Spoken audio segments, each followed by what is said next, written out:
sa lagay ng ating panahon ngayong hapon po ng March 22, 2025.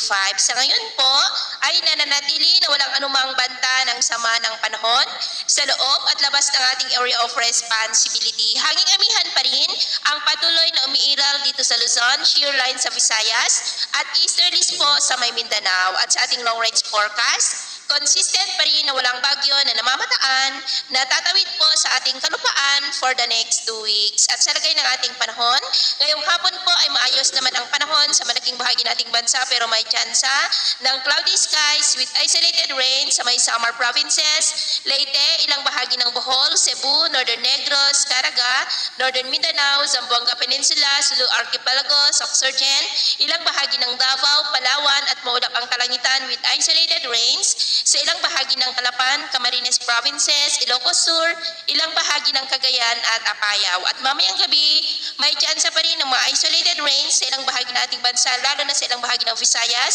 Mindanao at Palawan, kaya mag-ingat pa rin po tayo. At sa atin naman pong mga baybayin, maalan po ngayon sa silangang baybayin ng Polillo Islands, Eastern Seaboard ng Catanduanes, Sorsogon Seaboard, Northern Samar Seaboard, Eastern Seaboard ng Siargao, ng mga alon po ay posibleng aabot hanggang po sa 2 to 3.5 meters height. Kaya hanggat maari ay iwasan na po muna natin ang kapalaot yan sa mga may kulay pula para po mas makaiwas sa mga sakunang pangkaragdagan.